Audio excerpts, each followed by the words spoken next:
fellow citizens recover and rebuild, and we will stand with them throughout this process. It's been a while since I've had the opportunity to share a letter to the President from the podium, and I have one today that I think you'll all enjoy. This one is from Mackenzie of Dalton, Georgia. Mackenzie is 7 years old and is in the 2nd grade, and she wrote, "Dear President Trump, I'm writing to tell you how much I appreciate all you're doing. I think you're an awesome president. In fact, I voted for you in my school election. My mom is bringing me to D.C. on spring break this year, and I'm very excited. I've never been there before, and I can't wait to see everything. I am most excited to see the White House. My mom said we have to write someone to ask to come in, and I hope we can. I know you're a busy man, but if you could meet me or at least see your office, it would make my day, and I would love to shake your hand. You're our leader, a hero, and a great man, and I can't wait to see you and help make America great again. Sincerely, Mackenzie, your biggest fan. P.S. If you would like, I can bring something to eat when I come. I've always heard food brings people together." Well, Mackenzie, I had the opportunity to share your letter with the President earlier today, and he said he would love for you to come and visit us here at the White House during spring break. I'll give you a tour personally, and if the President is here, he'd love to meet you as well. Finally, you're very right about food bringing people together, and so the press staff would like to invite you to have lunch here in the Navy Mess downstairs in the West Wing. We look very much forward to your visit and hope that you'll be in touch so that we can make sure that that happens.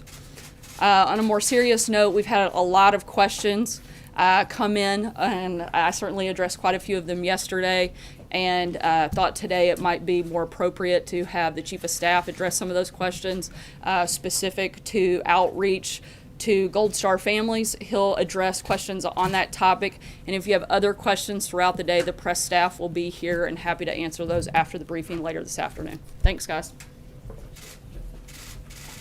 Well, thanks a lot. And it is a more serious note.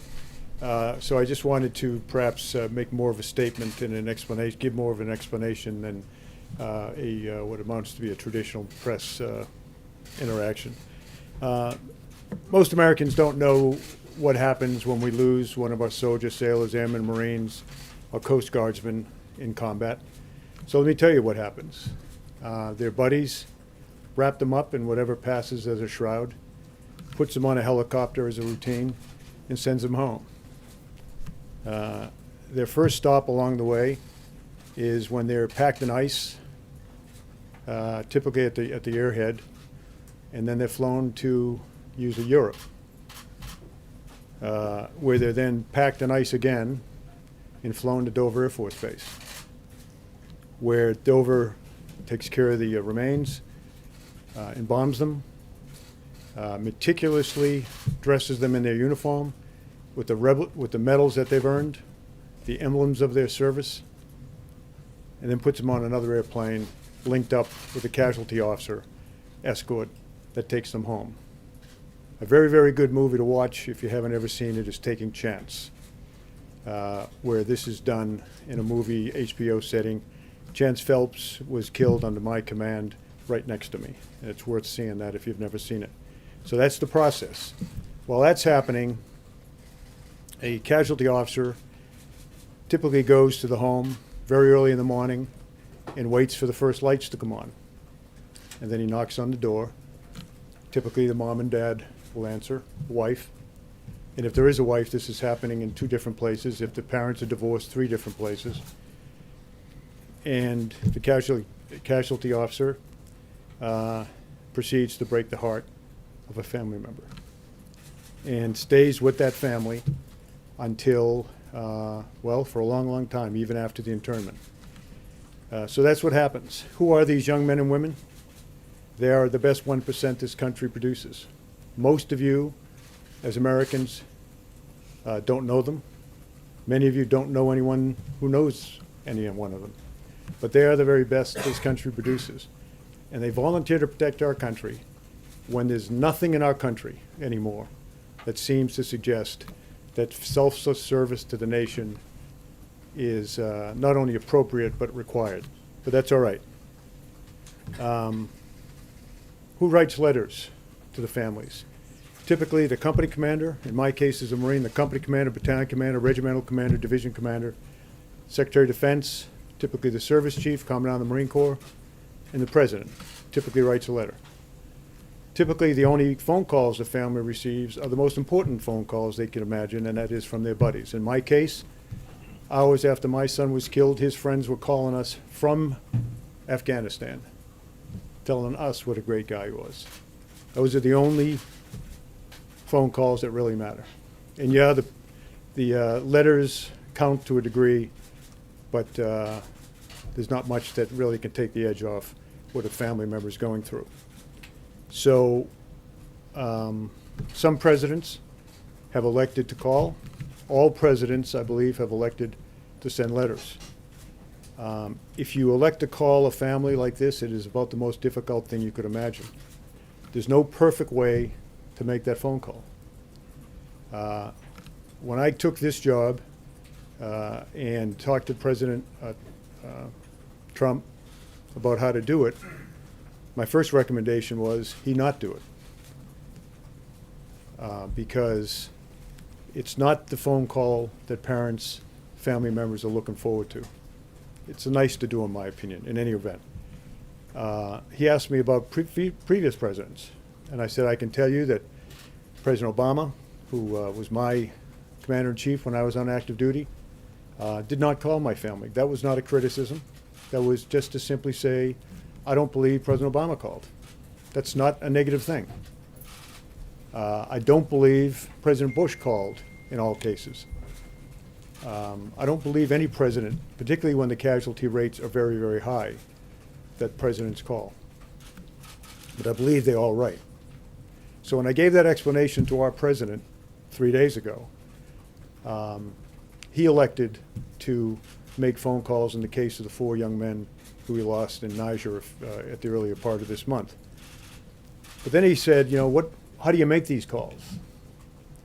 If you're not in the family, if you've never worn the uniform, if you've never been in combat, you can't even imagine how to make that call. But I think he very bravely does make those calls. The call in question that he made yesterday, or day before yesterday now, were to 4 family members, the 4 fallen. And remember, there's a next of kin designated by the individual. If he's married, that's typically the spouse. If he's not married, that's typically the parents, unless the parents are divorced. And then he selects one of them. If he didn't get along with his parents, he'll select a sibling. But the point is, the phone call is made to the next of kin only if the next of kin agrees to take the phone call. Sometimes they don't. So a pre-call is made. President of the United States or the Commandant of the Marine Corps or someone would like to call. Will you accept the call? And typically they all accept the call. So he called 4 people the other day and expressed his condolences in the best way that he could. And he said to me, what do I say? I said to him, sir, there's nothing you can do to lighten the burden on these families. But let me tell you what I tell them. And let me tell you what my best friend, Joe Dunford, told me, because he was my casualty officer.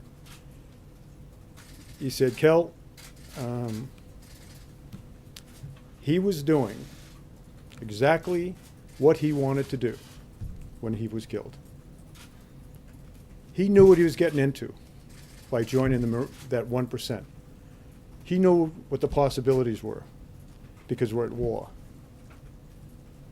And when he died, in the 4 cases we're talking about, Niger, my son's case in Afghanistan, when he died, he was surrounded by the best men on this earth, his friends. That's what the president tried to say to 4 families the other day. I was stunned when I came to work yesterday morning and brokenhearted at what I saw a member of Congress doing. A member of Congress who listened in on a phone call from the President of the United States to a young wife, and in his way tried to express that opinion. He's a brave man, a fallen hero. He knew what he was getting himself into because he enlisted. There's no reason to enlist. He enlisted. And he was where he wanted to be, exactly where he wanted to be, with exactly the people he wanted to be with when his life was taken. That was the message. That was the message that was transmitted.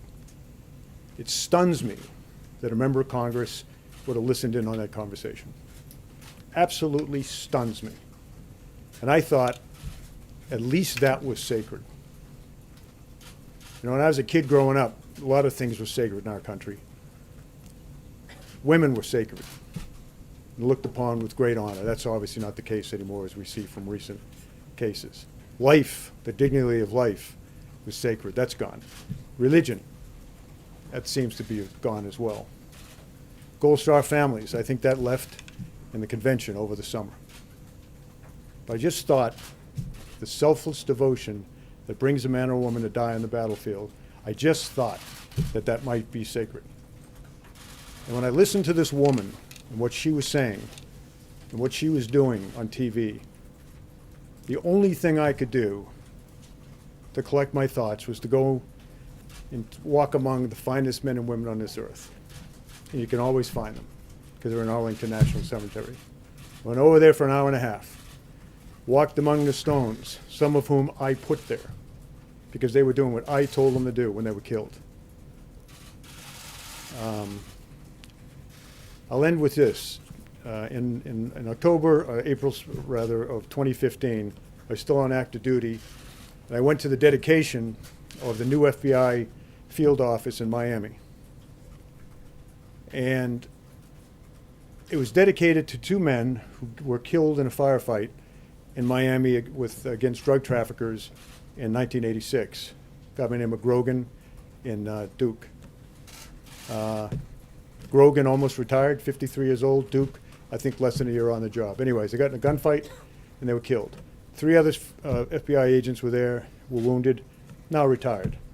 So we go down, Jim Comey did an absolutely brilliant memorial speech to those fallen men and to all of the men and women of the FBI who serve our country so well and law enforcement so well. There were family members there. Some of the children that were there were only 3 or 4 years old when their dads were killed on that street in Miami-Dade. 3 of the men that survived the fight were there and gave a rendition of how brave those men were and how they gave their lives. And a congresswoman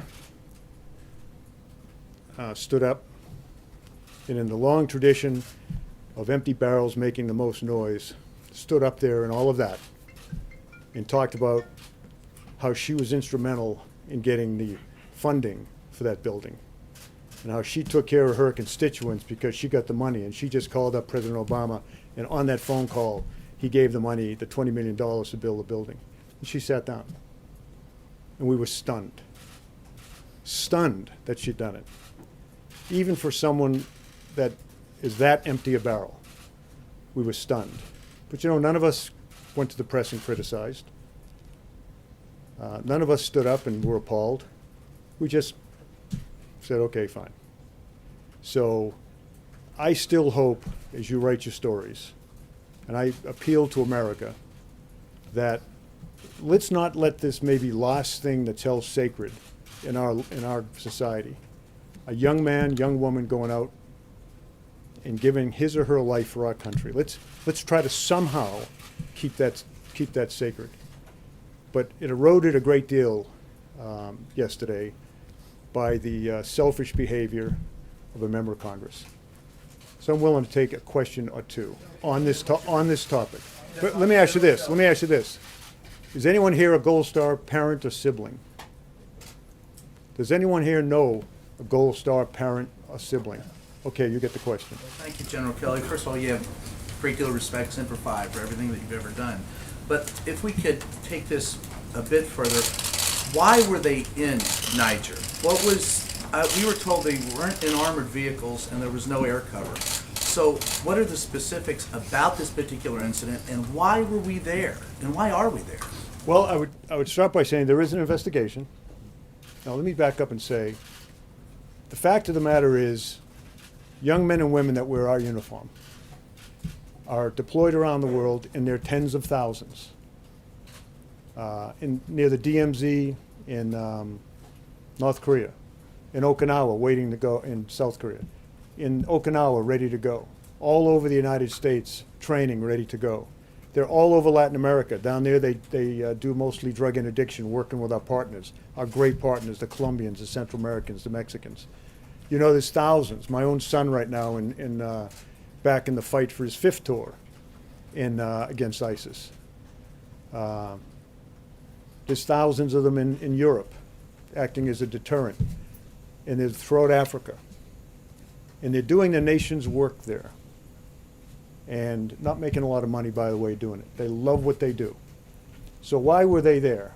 They're there working with partners, local Africa, all across Africa in this case, Niger, working with partners, teaching them how to be better soldiers, teaching them how to respect human rights, teaching them how to fight ISIS, so that we don't have to send our soldiers and Marines there in their thousands.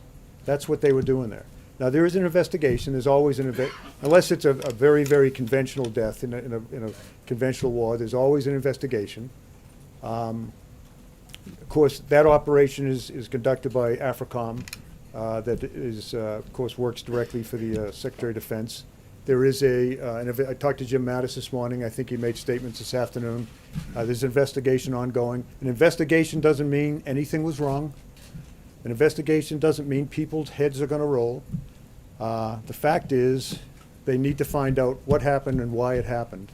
But at the end of the day, ladies and gentlemen, you have to understand that these young people, and sometimes old guys, put on the uniform, go to where we send them to protect our country.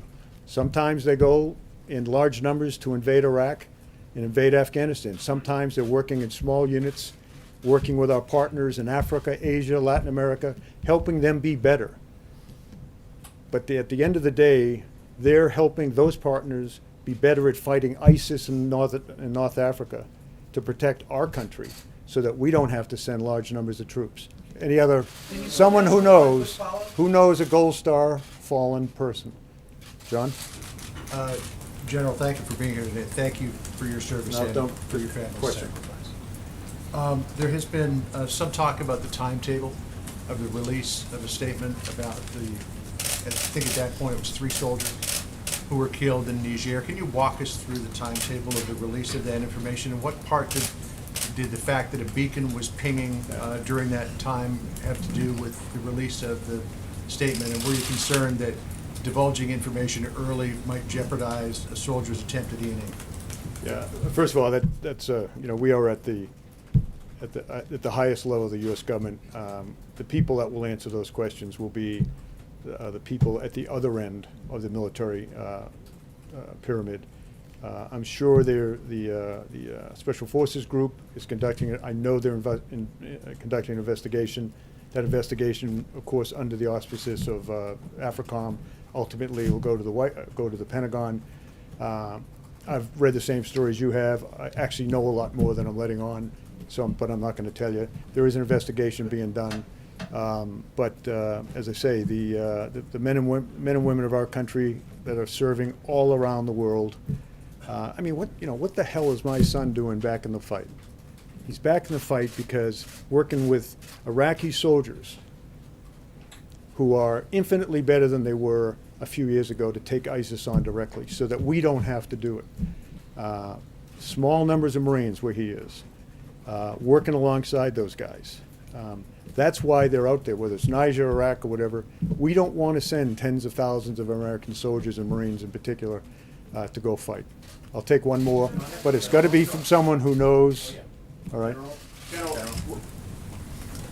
when you talk about Niger, sir, what does your intelligence tell you about the Russian connection with them, and what stories that are coming out now they're supporting? No knowledge of any Russian connection, but I would not, in my position, know that. That's a question for Northcom or for, not Northcom, or AFRICOM or DoD. So, thanks very much. And as I walk off the stage, understand there's tens of thousands of American kids, mostly, doing the nation's bidding all around the world. They don't have to be in uniform. You know, when I was a kid, every man in my life was a veteran. World War II, Korea, and there was the draft. These young people today They don't do it for any other reason than their selfless sense of selfless devotion to this great nation. We don't look down upon those of you that haven't served.